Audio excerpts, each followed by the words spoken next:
ও মা, তুমি কোথা থেকে এই গাইয়া মেয়েটাকে এই বাড়ির বউ বানিয়ে নিয়ে এসেছো বলো তো? এই রাত দিন শুধু ভাত রান্না করে, এরকম প্রত্যেকদিন 2 বেলা করে ভাত খাওয়া যায় নাকি? তুমি জানো না আমি রুটি খেতে পছন্দ করি, তাই তুমি যে করেই হোক আমাকে রুটি করে দাও। গরম গরম আলুর দম রান্না করেছে আর তার সাথে ভাত রান্না করেছে, গাইয়া কোথাকার। একদম ফালতু কথা বলবে না নিশা। আর তোমাকে কে বলেছে আমি গাইয়া? ভাত খেলে কি কেউ গাইয়া হয়ে যায়? আর এরকম দুপুরবেলা রাত্রিবেলা 2 বেলা রুটি খাওয়া যায় না। যা গরম পড়েছে এখন তো ভাত খেতে হয়। নিজের দিকে একবার আয়নায় তাকিয়ে দেখেছো? রুটি খেয়ে খেয়ে নিজের চেহারাটাকে কেমন বানিয়েছো? তোমার চেহারাটাও কিন্তু রুটির মতো শুকিয়ে গেছে, কোনো রসকস নেই। হ্যাঁ, ভাত খেয়ে তোমার মতো মোটা থলথলে রসালো চেহারা বানানোরও আমার কোনো ইচ্ছা নেই। আর আমার ফিগারটাকে 0 ফিগার বলে। আমার মতো ফিগার পাওয়ার জন্য মেয়েরা ডায়েট করে, বুঝেছো? আমি রুটি খেয়ে এরকম ফিগার তৈরি করেছি।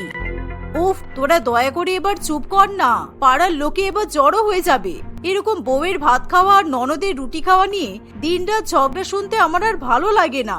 আর বৌমা, তুমি তো ভালো করেই জানো আমার মেয়ে রুটি খেতে পছন্দ করে, তাহলে তুমি ওকে রুটি করে দাও না কেন? ওকে রুটি করে দিলেই তো ঝামেলা মিটে যায়। হ্যাঁ, আমি তো এই বাড়ির বউ নই, আমি হলাম রাঁধুনি আর কাজের বউ। আমার জন্য ভাত রান্না করব, আপনার মেয়ের জন্য আলাদা করে আটা মেখে রুটি করব। আমার দ্বারা এত রান্না বান্না সম্ভব নয়। তাই আপনার মেয়ে যখন এতই রুটি খেতে পছন্দ করে, তাহলে আপনি আপনার মোটা গতরটা নেড়ে আপনার মেয়েকে রুটি করে খাওয়ান। আর না হলে আপনার মেয়েকে বলবেন রুটি করে নিতে। সারাক্ষণ ফোন নিয়ে খাটে পড়ে আছে, আবার মুখে ভাত রোছে না। এই বলে চুমকি খাবার টেবিলে বসে আলুর দম দিয়ে ভাত মেখে খেতে শুরু করে দেয়। অন্যদিকে তার ননদ নিশা রুটি পায় না বলে কাঁদতে কাঁদতে ঘরে চলে যায়। এর ফলে শান্তি দেবীর মনও খারাপ করে, কারণ তার মেয়ে না খেয়ে কাঁদতে কাঁদতে ঘরে চলে গেছে। তাই শান্তি দেবী নিজের বউয়ের ভাত খাওয়া সহ্য করতে পারে না। এভাবেই প্রত্যেকদিন বাড়িতে ভাত পাগল বউ এবং রুটি পাগল ননদের মধ্যে খাওয়া দাওয়া নিয়ে ঝগড়া ঝামেলা লেগেই থাকে। যখনই ননদ রুটি রুটি করে চিৎকার করে, তখনই বাড়ির বউ তাকে ভাতের হাতা দিয়ে মারতে চায়। আর যখন বৌদি ভাত ভাত করে নিজের প্রাণ পাত করে, তখন তার ননদ তাকে রুটির বেলুনি ছুঁড়ে মারতে যায়। এভাবেই শান্তি দেবীর বাড়ি একেবারে কুস্তির আখাড়াতে পরিণত হয়। একদিন, ওমা, এই দেখো আমি আজকে বাজার থেকে কি নিয়ে এসেছি। একেবারে 2 কেজি রেওয়াজি খাসির মাংস। আজকে একেবারে জমিয়ে মটনের ঝোল দিয়ে ভাত মেখে খাবো। আর চুমকি শোনো, তুমি বেশ কষা কষা করে মাংসের ঝোল রান্না করবে, কেমন? সে আর বলতে, কষা করে মাংসের ঝোল আর সরু চালের ভাত খেতে যা ভালো লাগবে তা বলার মতো নয়। আমার তো জিভে জল চলে এসেছে। হ্যাঁ ঠিকই আছে, এখানে দাঁড়িয়ে তোমাদের আর বচসা করতে হবে না। যাও রান্নাঘরে গিয়ে রান্না বান্না শুরু করো, কারণ আমি বেশি বেলা করে মাংস খেলে আমার মাংস হজম হতে চায় না। আর শোনো, রান্নাটা কিন্তু বেশ ঝাল ঝাল করে করবে, কেমন? এভাবেই দুপুরবেলা ভাত এবং মটন কষা খাওয়া নিয়ে আলোচনা চলছে। এমন সময় সেখানে নিশা এসে উপস্থিত হয়। আর সে যখন দেখে তার দাদা মাংস নিয়ে এসেছে এবং মাংসের সঙ্গে ভাত খাওয়ার পরিকল্পনা করছে, সেই পরিকল্পনা শুনে নিশা প্রচন্ড পরিমাণে রেগে যায়, কারণ তার মতে মাংস কষা দিয়ে রুটি ছাড়া অন্য কোনো খাবার মানায় না। শোনো বৌদি, আমি কিন্তু আগে থেকেই তোমাকে বলে দিচ্ছি, আমি দুপুরবেলা ভাত দিয়ে মটন কষা খাবো না। আমি এখন কলেজে পরীক্ষা দিতে যাচ্ছি, তাই কলেজ থেকে এসে যেন দেখি তুমি আমার জন্য গরম গরম ফুলকো রুটি বানিয়ে রেখেছো, কারণ আমি রুটি দিয়েই মাংস কষা খাবো। এই বলে নিশা কলেজে চলে যায়। আর কলেজে গিয়ে সে যখন পরীক্ষা দিতে বসে, তখন পরীক্ষা দিতে দিতে তার মনে পড়ে বাড়ির কথা। আর সে কলেজে পরীক্ষার হলে বসে কষা মাংস এবং গরম গরম রুটি খাওয়ার স্বপ্ন দেখতে শুরু করে। আজকে আমি খাবো খাসির মাংস কষা দিয়ে রুটি, আর আমার জন্য রুটি না করলে নেড়ে দেব বৌদির ছুটি। আজ খাবো মটন কষা রুটি, বৃষ্টির দিনে মটন কষা রুটি, আর আমার জন্য রুটি না করলে নেড়ে দেব বৌদির ছুটি। অন্যদিকে চুমকি তার ননদের জন্য কিছুতেই রুটি বানায় না। সে রান্নাঘরে মটন কষা এবং গরম গরম ভাত রান্না করতে করতে বাইরে জানালা দিয়ে বৃষ্টি উপভোগ করতে থাকে। আজকে এই বৃষ্টির দিনে খাবো আমি মটন কষা আর ভাত, আর গরম গরম ফুলকো রুটি কি করে দেব ননদের জীবন থেকে কাটছাট। এই বৃষ্টির মধ্যে সব বাঙালিরা মটন কষা ভাত খাচ্ছে, আর আমার ননদকে দেখো, ওনার আবদার উনি নাকি খাবেন রুটি। আমার রুটি করতে বয়েই গেছে। এই বলে চুমকি দুপুরবেলা সবার জন্য গরম গরম সরু চালের ভাত এবং খাসির মাংস রান্না করে ফেলে। অন্যদিকে নিশা দুপুরবেলা রুটি দিয়ে মাংস খাবে বলে তাড়াতাড়ি কলেজ থেকে বাড়িতে ফিরে আসে। সবাই যখন খাবার টেবিলে খেতে বসে, তখন চুমকি সকলকে গরম গরম খাসির মাংস কষা পরিবেশন করে। আর সেই সময়, বৌদি, আমি তোমাকে কতবার বললাম যে আমার জন্য তুমি রুটি বানাবে? আমি দুপুরবেলা মাত্র 5টা কি 6টা রুটি খাই, আর তুমি আমার জন্য মাত্র 5-6টা রুটি বানাতে পারো না? আমি তো তোমাকে ভাত খেতে বারণ করিনি, তুমি নিজের জন্য ভাত রান্না করতে পারতে, কিন্তু আমাকে তো রুটি করে দিতেই পারো। আমি কিছুতেই ভাত খাবো না। হ্যাঁ হ্যাঁ, তুমি না খেলে তো ভালোই হয়, কারণ তোমার ভাগের মটনটা তো বেঁচে যাবে, আর আমি ভাত দিয়ে সেই মটন কষাটাও খেয়ে নেব, কারণ মটন কষা হলে আমার আবার অল্প ভাত খেয়ে পেট ভরে না, একটু বেশ জমিয়ে রসিয়ে কষিয়ে খেলে তবেই আমার পেট ভরবে।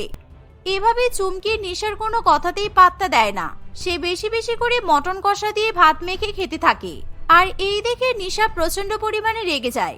নিশা খাবার টেবিল ছেড়ে উঠে যাবে, সেই সময় তার মা তাকে আটকায়, কারণ মেয়ে খাবে না আর মা বসে বসে মটন খাবে সেটা কখনোই হতে পারে না।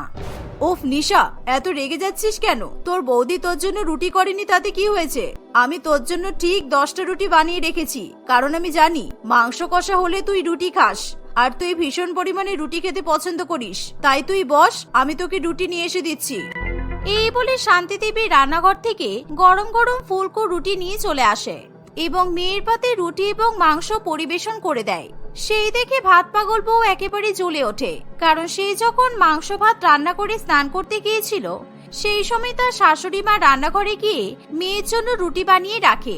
এর ফলে নিশা প্রচন্ড পরিমাণে খুশি হয়, আর সে রুটি দিয়ে বেশি বেশি করে মাংস খাওয়া শুরু করে।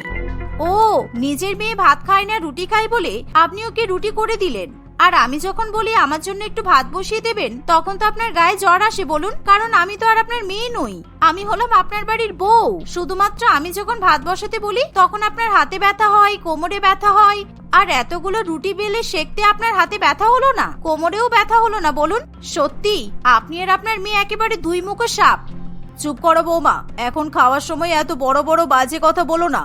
তুমি যখন তোমার মতো ভাত রান্না করেই নিয়েছো, তাহলে চুপচাপ ভাত দিয়ে মাংস খাও, আর আমার মেয়েকে রুটি দিয়ে মাংস খেতে দাও। এই কিছুদিন আগেই তোমার যখন শরীর খারাপ হলো, আমি তোমাকে নিজের হাতে ভাত রান্না করে খাওয়াইনি? শাশুড়ি মায়ের এই কথা বলা মাত্রই ভাত পাগল বউ একেবারে চুপ করে থাকে। এভাবেই দেখতে দেখতে কিছুদিন কাটে। একদিন সন্তুর অফিসে প্রমোশন হওয়ায় সে তার মা এবং বউকে নিয়ে একটি রেস্টুরেন্টে খেতে যায়, আর সেখানে গিয়েও ননদ এবং বৌদির মধ্যে ঝামেলা শুরু হয়।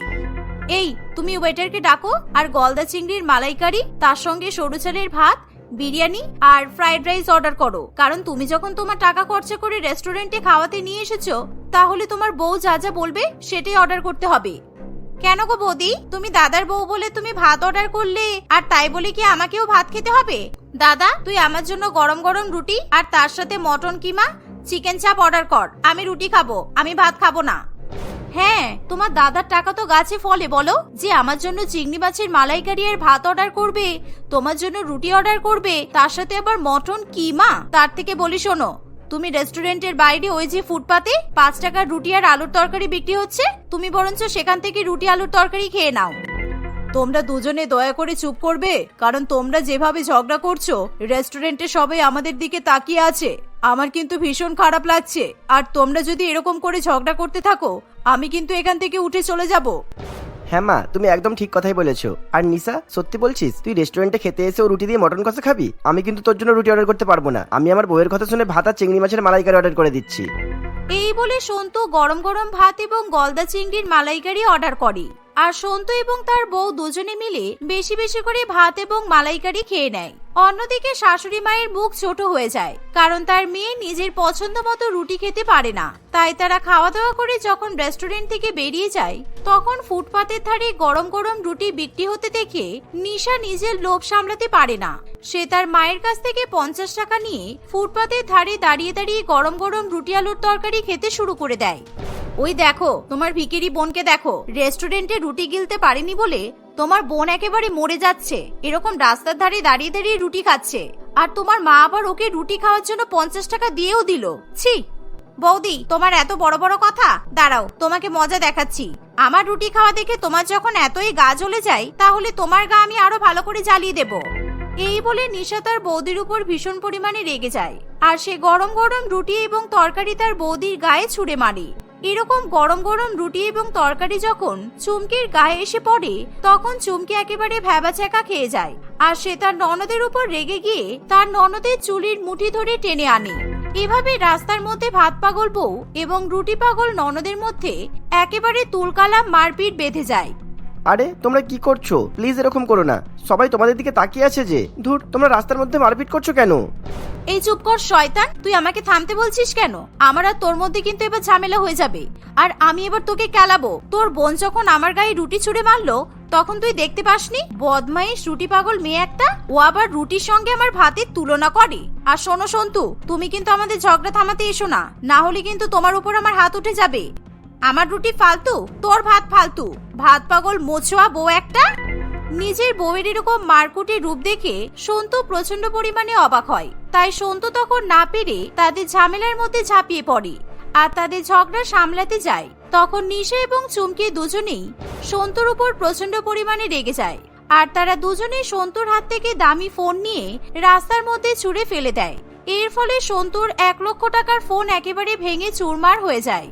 তোমরা কি করলে এটা? রুটি আর ভাত নিয়ে ঝগড়া করতে করতে আমার 1 লক্ষ টাকার ফোন ভেঙে ফেললে? তোমরা কি পাগল হয়ে গেছো নাকি? মা দেখো, তোমার বৌমার মেয়েকে দেখো, আমার সব সর্বনাশ করে দিল। আজকে আমার প্রমোশন হয়েছিল আর আমি 1 লক্ষ টাকা দিয়ে আইফোন কিনেছিলাম, আর ওরা আমার ফোনটা একেবারে নষ্ট করে দিল। এবার আমি কোথা থেকে 1 লক্ষ টাকার ফোন জোগাড় করবো?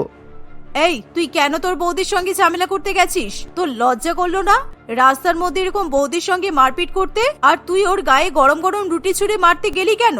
এরকম ঝগড়া করতে করতে আমার ছেলের ফোনটাও তো তোরা নষ্ট করে দিলি।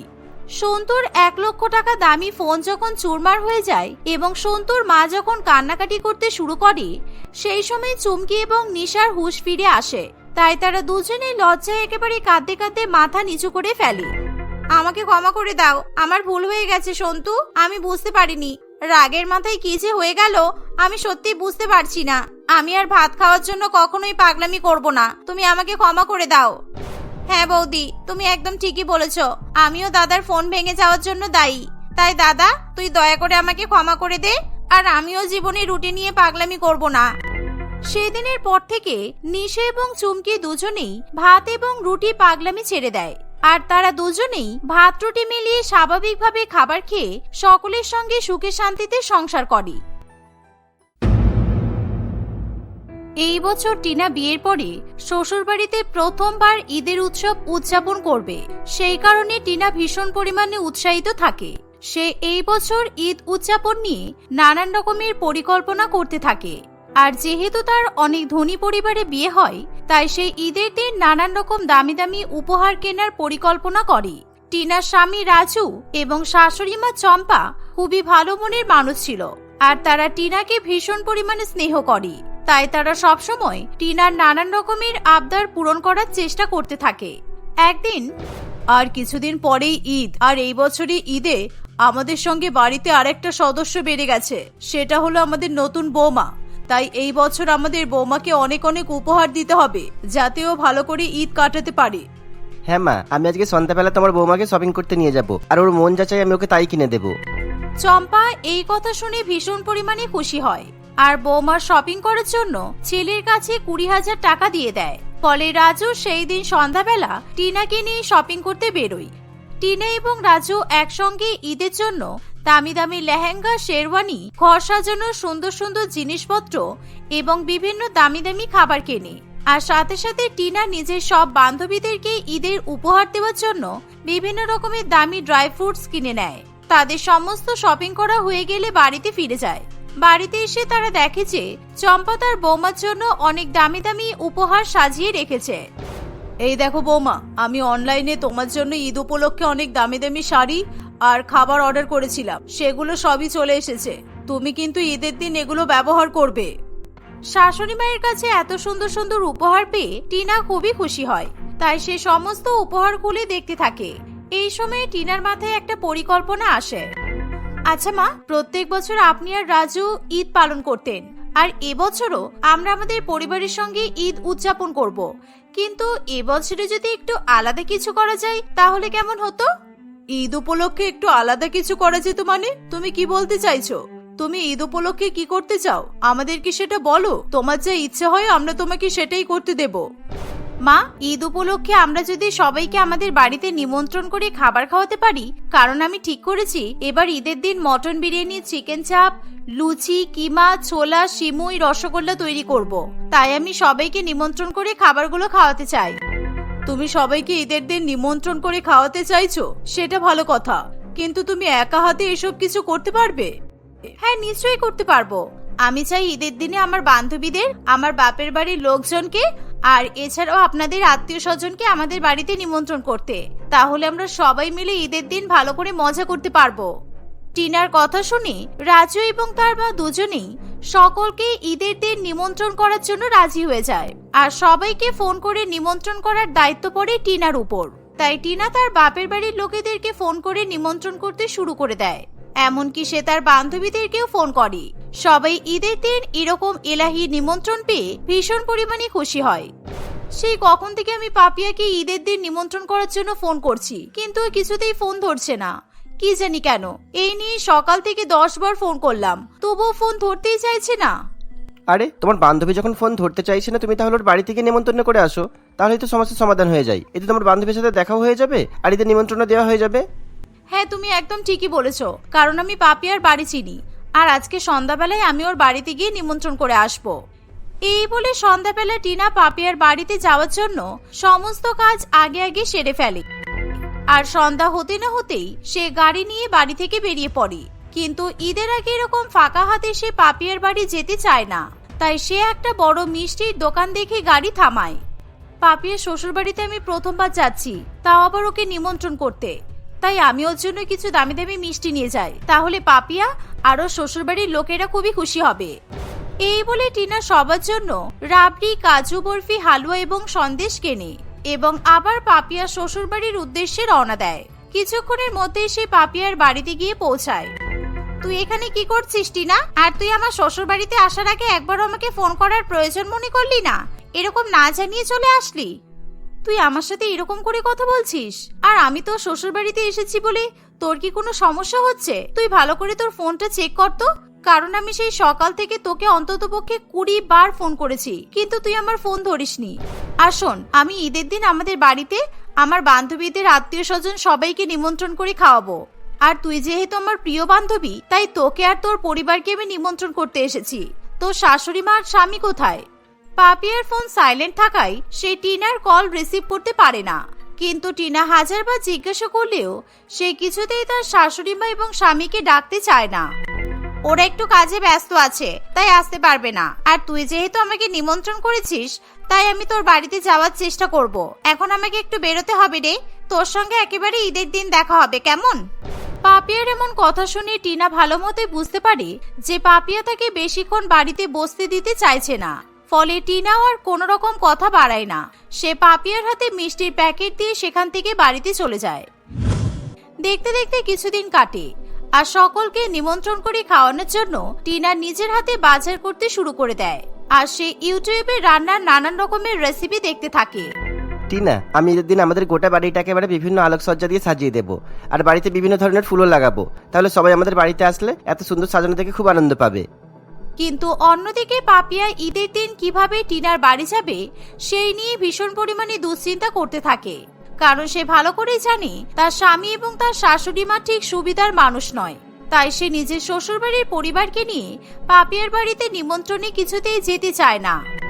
বৌমা, তুমি যখন তোমার বান্ধবীর সঙ্গে বসে কথা বলছিলে, তখন আমি কিন্তু সব শুনেছি। তাই আমরা সবাই মিলে তোমার বান্ধবীর বাড়িতে ঈদের নিমন্ত্রণ খেতে যাব, কারণ ওকে দেখে মনে হয়েছে ও খুব বড় লোক। তাই এই নিমন্ত্রণটা আমরা মিস করতে চাই না। হ্যাঁ, আপনারা তো যাবেনই, কারণ ওখানে গেলে সবার সামনে আমাকে অপমান করতে সুবিধা হবে। ইস, আমি যদি টিনার মতো শ্বশুরবাড়ি পেতাম, তাহলে আমার কপাল একেবারে খুলে যেত। ও ঈদ নিয়ে কত এক্সাইটেড, কিন্তু ঈদ উপলক্ষে আমার শ্বশুরবাড়ির কারোর কোনো উৎসাহ নেই। এইভাবেই দেখতে দেখতে কিছুদিন কাটে, আর ঈদের দিন চলে আসে। সেই দিন সকালবেলা টিনা তাড়াতাড়ি ঘুম থেকে উঠে স্নান করে খুব সুন্দর একটা শাড়ি পরে, আর রান্নাঘরে গিয়ে সবার জন্য রান্না করতে থাকে। ধীরে ধীরে টিনা বিরিয়ানি, চাপ, লুচি, কিমা এবং নানান রকমের খাবার তৈরি করে। সন্ধ্যা হতে না হতেই টিনা শ্বশুর বাড়িতে ধীরে ধীরে সকল আত্মীয়রা নিমন্ত্রণ খেতে চলে আসে, আর টিনার শ্বশুর বাড়িতে একেবারে চাঁদের হাট বসে। সকলে ঈদ উপলক্ষে টিনার জন্য অনেক সুন্দর সুন্দর উপহারও নিয়ে আসে। আপনারা সবাই ঈদের দিন আমাদের বাড়িতে নিমন্ত্রণ খেতে এসেছেন বলে আমি ভীষণ খুশি। আপনাদের সকলের জন্য আমি খাবারের কাউন্টার সাজিয়ে দিয়েছি। ফল থেকে শুরু করে মিষ্টি, বিরিয়ানি, অন্যান্য নানান রকমের খাবার আছে। তাই আপনাদের যা খেতে ইচ্ছা হয় আপনারা তাই খেতে পারেন। সবাই মিলে নানান রকম খাবার দাবার খেয়ে ঈদের দিন খুবই আনন্দ করতে থাকে। আর কিছুক্ষণের মধ্যেই সেখানে পাপিয়া তার স্বামী রাকেশ এবং তার শাশুড়ি মায়ের সঙ্গে চলে আসে। টিনা, এই নে, আমি ঈদ উপলক্ষে একটা সুন্দর শাড়ি নিয়ে এসেছি তোর জন্য। তুই এই শাড়িটা পরিস কিন্তু, কেমন? তুই যে তোর পরিবারের সঙ্গে আমার বাড়িতে এসেছিস এই দেখে আমি খুব খুশি হয়েছি। কারণ তুই সেদিন আমার সঙ্গে এমন ভাবে কথা বলছিলি, আমি তো ভেবেছিলাম তুই আমার বাড়িতে আসতেই চাস না, কিন্তু তোকে দেখে আমার ঈদের চাঁদ একেবারে পূর্ণ হয়ে গেল। কিন্তু টিনার দিকে পাপিয়ার শ্বশুরবাড়ির লোকেদের তেমন কোনো খেয়াল থাকে না, কারণ তারা লোভীদের মতো বেশি বেশি করে খাবার দাবার খাওয়া শুরু করে। আর এই দেখে সকলে হাসাহাসি করতে থাকে, কিন্তু টিনা এবং তার শ্বশুরবাড়ির পরিবারের লোকজন কিছু মনে করে না। বৌমা, আজকে তোমার জন্য আমাদের বাড়িতে একেবারে ঈদের দিন চাঁদের হাট বসেছে, সেই কারণে উপহার হিসেবে আমি তোমাকে আরো অনেক কিছু দিতে চাই। এই দেখো, আমি তোমার জন্য সব উপহার তত্ত্বের মতো করে সাজিয়ে এনেছি। সেখানে উপস্থিত নিমন্ত্রিত সকলেই দেখে যে চম্পা তার বৌমাকে তত্ত্বে সাজিয়ে দামি দামি গহনা, জুতা, মেকআপের জিনিসপত্র, ফ্রিজ, এসি, ওয়াশিং মেশিন ইত্যাদি দিচ্ছে। আর এত দামি দামি উপহার দেখে সকলে ভীষণ পরিমাণে অবাক হয়। থ্যাংক ইউ সো মাচ মা, আমি ভাবতেই পারছি না যে আমি আপনার মতো এত ভালো শাশুড়ি মা পেয়েছি। কারণ ঈদ উপলক্ষে সত্যি আমি কোনোদিনও এত ভালো ভালো আর এত দামি দামি উপহার পাইনি। পাপিয়া এত কিছু দেখে একেবারে চুপ করে থাকে। দিদি, বলছি আপনারা তো সবকিছুই আয়োজন করেছেন, কিন্তু একটা জিনিস মিস করে ফেলেছেন। দিদি, ঈদের দিন বাড়িতে পার্টি রাখতে ভুলে গেছেন। আর তাছাড়া ঈদের দিন যদি একটু ধুকধুক জলপান না হয় তাহলে কিন্তু ঈদের মজা একেবারেই জমে না। তাই আমার জন্য যদি একটু সুরাপান করার ব্যবস্থা করা হতো তাহলে খুবই ভালো হতো আর কি। রাকেশ এরকম সকলের সামনে মদ্যপান করার কথা বলছে শুনে সবাই একেবারে লজ্জায় কান চাপা দেয়। কারণ ঈদের মতো পবিত্র অনুষ্ঠানের দিন এরকম নেশা জাতীয় কোনো দ্রব্যের নাম করা মানেই পাপ করা। তাই তারা কেউ বিশ্বাস করতে পারে না যে রাকেশ এরকম ধরনের কোনো কথা বলতে পারে। তুমি দেখছি আমার মান সম্মান কোনো কিছুই রাখবে না, এই কারণে আমি তোমাদের দুজনকে এখানে নিয়ে আসতে চাইছিলাম না। তোমাদের জন্য আমি একেবারে জ্বালাই মরে যাচ্ছি।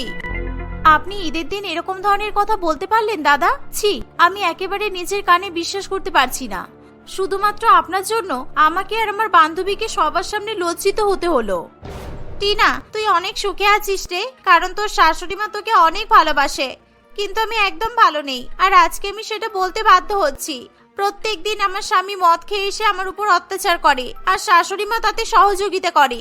তাই যখন সেদিনকে তুই আমাদের বাড়িতে গিয়েছিলি আমি তোদেরকে দেখে ভয় পেয়ে গিয়েছিলাম, কারণ ওরা যদি তোকে অপমান করে তাহলে তুমি লজ্জায় আর দাঁড়াতে পারতাম না।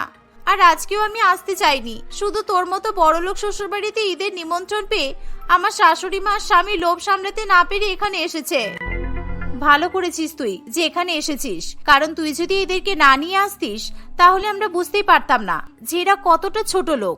তুই এরকম অসভ্য লোককে একেবারে ডিভোর্স দিয়ে দে, কারণ আমি জানি তুই অনেক গরিব পরিবারের মেয়ে, আর ডিভোর্স দেওয়ার পর তুই তোর বাপের বাড়িতে ফিরবি না।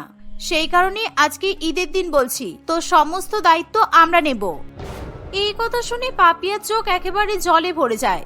সে তার অসভ্য স্বামীকে ডিভোর্স দেওয়ার কথা মনে মনে ঠিক করে নেয়। আর সেই নিমন্ত্রণ বাড়িতে উপস্থিত সকলে মিলে রাকেশ এবং তার মাকে সেখান থেকে তাড়িয়ে দেওয়ার চেষ্টা করে। আমাকে দয়া করে ক্ষমা করে দাও পাপিয়া। সত্যি ঈদের দিন নেশা জাতীয় কোনো দ্রব্যের কথা মুখে আনা ঠিক হয়নি, কিন্তু তুমি আমাকে ডিভোর্স দিও না। কারণ তুমি যদি আমাকে ডিভোর্স দিয়ে দাও তাহলে আমি আর বাঁচতে পারবো না। আমি মানছি আমি তোমার সাথে অনেক অন্যায় করেছি, কিন্তু এরপরে আমি আর কখনো তোমার সাথে এরকম ব্যবহার করবো না। নিজের স্বামীর চোখে জল দেখে পাপিয়া তাকে ক্ষমা করে দিতে বাধ্য হয়। তাই সে তার স্বামী এবং শাশুড়ি মাকে ক্ষমা করে দেয়।